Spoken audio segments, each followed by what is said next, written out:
Hello everyone, this is Sean Stevens with Metroplex Mortgage Services, and welcome to our online workshop regarding the USDA guideline changes which have modernized and transformed the program in a very positive way. So you may ask, why is this important to realtors? Today's workshop is not designed to teach you to be a loan officer, but instead provide specifics regarding key updates that can help more home buyers qualify and increase your closings. Now, just for starters, let me give you an example of just how popular the USDA Guaranteed program is. In 2014 alone, we received over 50,000 USDA-specific visitors either requesting or researching information about the program at our USDALoanPro.com site. Yes, 50,000. So can you imagine then how many people are actually interested in the program but just don't know where to start? Remember, consumers are driving the train. So it's important to not get caught standing at the station alone, because they are searching for both information on the program and real estate professionals who are comfortable working with USDA loans. So without further delay, let's get started with the details. For a quick introduction, here's a little background about myself. My mortgage experience dated back to 1998, which I do realize is considered a stone age, but those years of experience have been a tremendous asset when dealing with complicated files. Then founded Metroplex Mortgage Services in 2001. We are licensed in Florida, Texas, Tennessee, and Alabama, with our corporate office in Tampa and a branch office in Dallas. We are known for our government loan expertise. Along with being a USDA and VA approved lender, we also hold high experience with both FHA and conventional programs. And most importantly, I have a sincere passion for what I do.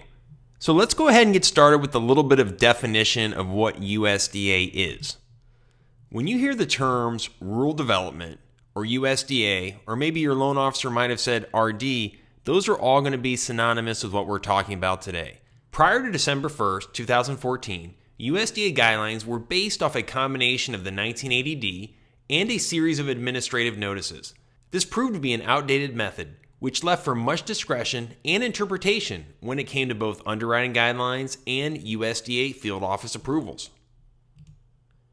So what changed and why? The new guidelines under the CFR 3555 is a combination of both the old 1980D and the administrative notices. This was done so that the USDA loan program could be updated, reorganized, and simplified.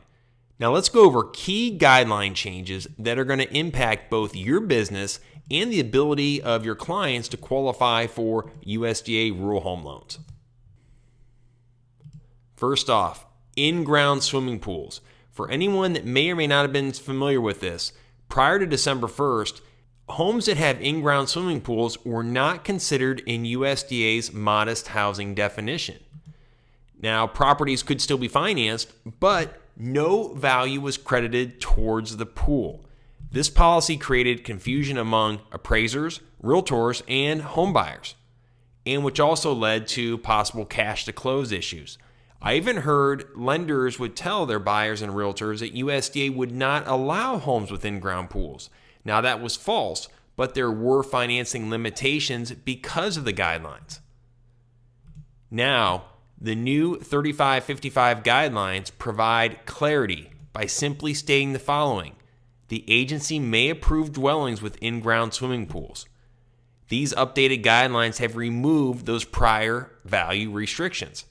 So, going forward, this is business as usual for eligible properties with in-ground pools. Now remember, you still have to be in an eligible area, but there is no restriction for homes with in-ground pools. It'll be treated just like an FHA appraisal would be, VA, conventional, etc. So this is a phenomenal improvement, which is going to open up a tremendous amount of properties and more eligibility for your clients to look for in homes. Okay, next up on the list are changes to the flood zone policy. Now this is impacting existing properties primarily because now, simply put, flood insurance is required through FEMA's National Flood Insurance Program. There is no longer the need for a flood elevation certificate. However, if you are dealing with a new construction property, they still require a flood elevation certificate, obviously if it's in a flood zone. Now for anyone who has had this situation come up before, this is a key change that will make a significant impact when moving forward on existing properties located in flood zones. Now, provided acceptable flood insurance is available, a wider variety of properties will be accessible to our customers. Okay, so next up on the rundown are the updates regarding private roads. First off, when you have a private road, maintenance agreements are not required. However, they will require either a permanently recorded easement or be owned and maintained by a homeowners association. Now, if you are unsure about the related easements for the property, simply call your title company or attorney handling the closing and they can help answer your questions. Also, remember that if an association is responsible for the road maintenance, it must meet the criteria set forth by either Fannie Mae, Freddie Mac, HUD, or VA. Streets and roads must be hard surfaced or all-weather surfaced. This is a key component when dealing with a private road, but not to be confused with publicly maintained roads. As a key guideline update, the 3555 states that it's assumed that publicly maintained roads will meet this requirement. A great resource, if available, is your local county roads and bridges department, which can clarify when questions arise regarding public or private streets. So next on the list we're going to cover, is it possible to finance repairs with a USDA loan? Can this be done after closing? The answers are yes and yes. The new updated guidelines have expanded the existing escrow repair option to allow for both interior and exterior repairs. As you can imagine, this has specific eligibility and steps that are required. So let's go into further detail and take some time to really zero in about how you can finance escrow repairs. Okay, so let's take this step by step on how to finance repairs into a USDA loan.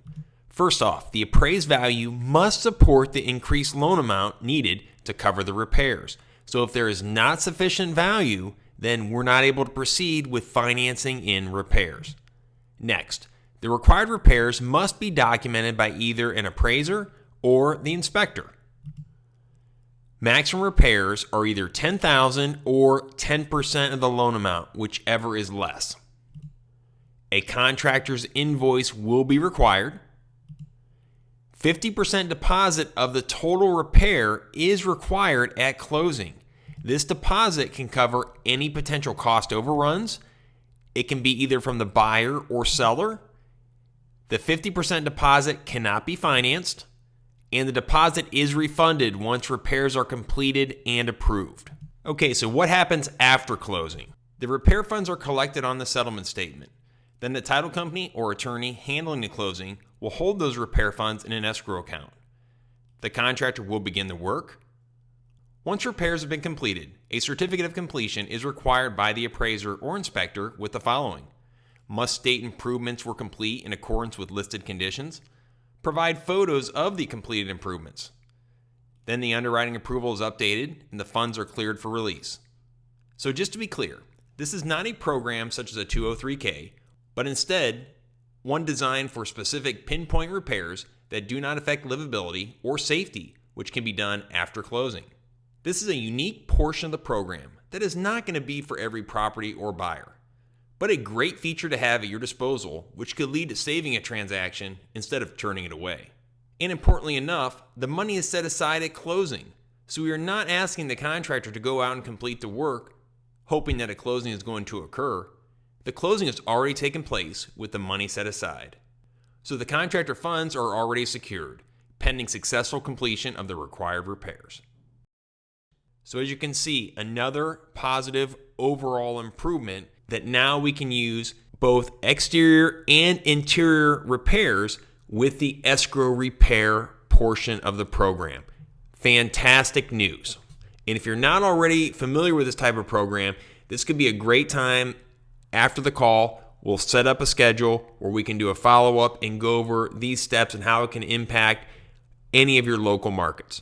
So what about increased acreage and higher land values? Do you remember the 30% rule? Previously, when the site value exceeded 30% of the total appraised value, the following had to be met. The value of the site must have been typical of the area, and document that the site could not be subdivided into 2 or more parcels. So once again, we see another clarification into the following. The site size must be typical of the area. This will provide access to more properties with increased acreage and land value, without the additional documentation previously required. Once again, more good news. Next on the list are key credit policy updates, and we'll review their impact on the qualifying process. The new USDA guidelines will require at least 3 accounts to have been reporting historically for 12 months, or utilize alternative trade lines such as verification of rent, utilities, insurance, etc. The use of alternative credit will require further review under manual underwriting guidelines. This has helped to standardize the USDA underwriting guidelines, where before, lenders would take it upon themselves to require their own minimum established credit criteria. Now, USDA guidelines are very specific about what their minimum requirements are for establishing a borrower's credit reputation. Another key qualifying aspect is for mortgages that have been included in a Chapter 7 bankruptcy. When there is a Chapter 7 bankruptcy and a mortgage is included with it, any future or pending foreclosure activity is an action against the property, not the applicant. So for qualifying purposes, they will not penalize the borrower for any subsequent foreclosure activity which occurs after the bankruptcy discharge. In the case of an FHA loan, their foreclosure guideline starts once the deed has actually been transferred out of their name, not by the discharge date, as is the case with USDA, VA, and Fannie Mae guidelines. Now remember, when the deed is in their name, they are still technically homeowners, so be cautious about meeting adequate housing guidelines for USDA qualifying when they still hold title to the property. As you can imagine, with scenarios involving bankruptcies, additional review is always advised, so contact us with the specifics so we can review for program eligibility. Okay, so now let's talk about how the collection policy has been updated. USDA guidelines state that simply paying off a collection account does not justify or establish intent for good credit. However, lenders must take the following into account when determining if a collection account should be paid.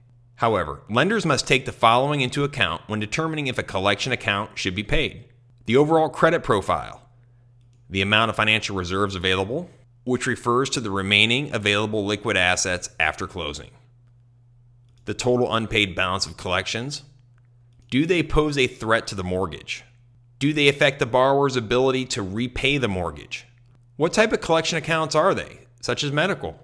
And now, USDA guidelines have provided a formula to assist with the analysis, which will help simplify and provide more clarity during the review process for our customers in situations with open collection accounts. Now remember, depending on which lender you may be working with, it is possible they could have policies which go above and beyond these guidelines. So how do you maximize these changes that we discussed today? Let's first begin by discussing what is the benefit of working with an actual USDA-approved lender. USDA-approved lenders have demonstrated the ability to participate in the Single-Family Housing Guaranteed Loan Program. We hold specific USDA expertise and experience, and within our company have dedicated systems in place for USDA loans, which allow us to streamline processing and prioritize USDA unique conditions for faster shipping to rural development field offices. In addition, we have access to the Guaranteed Underwriting System, also known as GUS, which is the automated underwriting system for USDA home loans. I cannot underscore the importance of this system enough, and is an excellent tool for assisting with upfront pre-qualifications, determining credit eligibility for processing under either automated or manual underwriting guidelines, qualifying debt ratios, which lead to the all-important sales price range which buyers can shop for homes with. And here's a quick tip. When you are reviewing the next USDA qualifying letter that comes across your email, be sure to ask if the loan officer has access to GUS and if this has been processed. While GUS is not a final verdict or stamp of approval, that can at least provide a level of due diligence and show that the lender is knowledgeable regarding the steps needed for a successful USDA initial review. It's also important to note, USDA-approved lenders have the ability to work with manual underwriting. Just as the name states, this will require a more manual, intensive review of the file. This can be an excellent way to get difficult files processed that are still within the guidelines but require more documentation. Now remember, not all lenders offer manual underwriting due to the additional level of experience required to process these type of files. So how do you market the program? One great way is to use informational blogs such as the one we provide at USDALoanPro.com. We post weekly tips regarding program guidelines, which allow both consumers and realtors to have a short tidbit of information to help keep them in the loop regarding the USDA program. You have my permission to forward and share these video tips with your database to keep them educated and coming back to you as their local real estate expert. We also offer a USDA specific marketing packet with open house flyers, postcards, and educational information regarding USDA loans, which can be used to support your existing marketing efforts. But I also don't want you to forget about the basics, such as open house flyers, USDA keywords on any of your online listings, and also the ability to create USDA-specific content for your websites or blogs. Please remember, consumers are seeking out this program, so if you need help with any ideas, please let us know so my team can reach out to answer your specific questions. So how can our system help organize the qualifying process and lead to more sales? Step 1. By creating a successful referral transition, which can be done either through having a customer call us directly or have us call the customer with their permission. Either way, we have always found that it works best to email us so that we will be on the lookout for the referral and then update you accordingly. Step 2, we will take the preliminary information needed from the buyer. Step 3, credit is processed. Next, the necessary documents are requested for further review as applicable with each scenario. After that, the appointment callback is scheduled with the customer to discuss program options, qualifying ratios, and overall eligibility.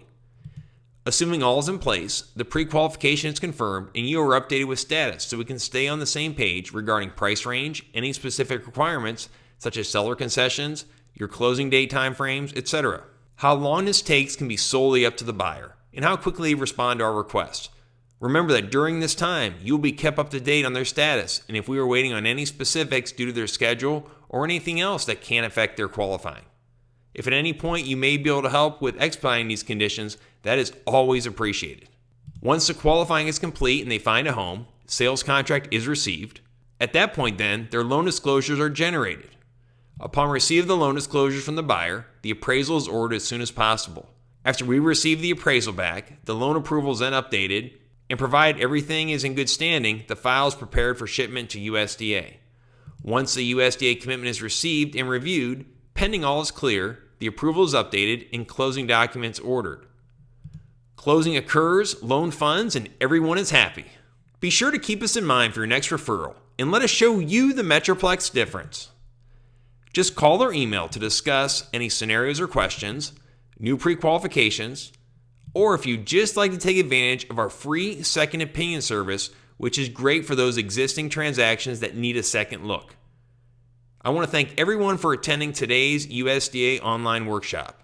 For those who have additional questions, we'll be taking those now, but for anyone that needs to leave, we are here to help. So let us know when you need assistance with your next USDA pre-qualification or scenario.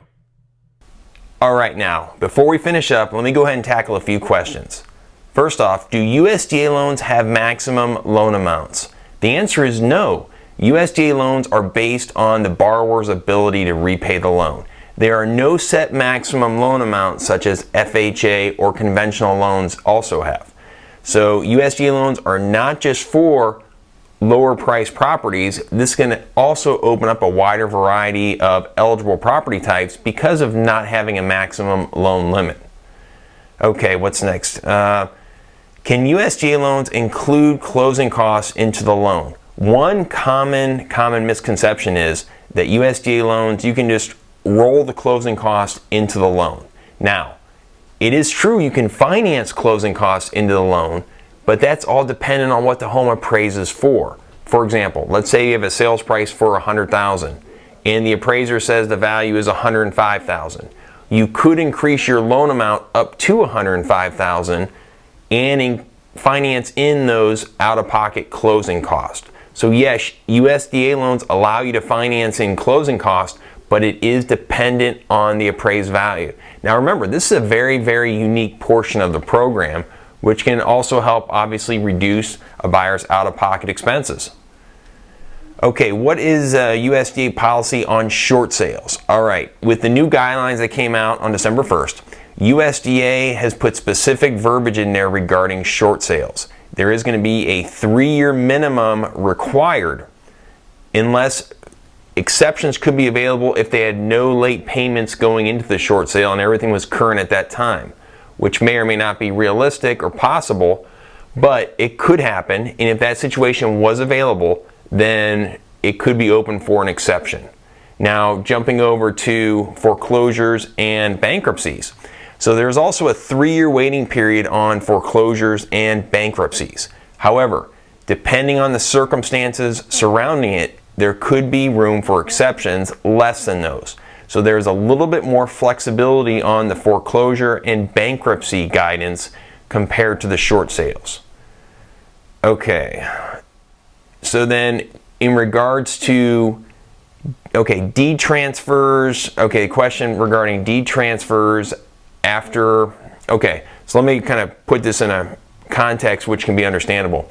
For example, let's say when there's a Chapter 7 bankruptcy and there's a property included in the bankruptcy, many automatically assume that as soon as a discharge happens, then there's nothing else needed for the property. However, at that point, the property is still going through the foreclosure process to get the person's name officially off the title. Now with FHA loans, they have a specific 3-year waiting period after that deed gets transferred out of their name. So the bankruptcy would happen, and then depending on how long it takes for the deed to transfer, then that's when that timing starts. USDA loans have specified in the new guidelines, they consider the foreclosure activity not to be held against the borrower, but instead against the property. So they're going to treat their timing from the bankruptcy discharge date with regards to any potential foreclosure proceedings. Now, keep in mind, if they are still on record to the property, then they're still going to be considered potentially adequate housing in the area where they're living at. So, for example, if they still own property, their name is still on the title, that could pose a USDA qualifying dilemma. So any more specific scenarios or questions, just let me know. I know everyone's time is extremely valuable, and once again, I appreciate sincerely taking the time to join today and further educate yourself on the program and increase your professionalism. And anyone's question I have not answered, I'll be following up directly to get those questions and provide details regarding any answers needed. Have a great day. Thanks for attending the workshop, and if you need help with any pre-qualifications, second opinions, or just any general scenarios, let us know. We're here to help. Have a great day, and we'll talk to you soon.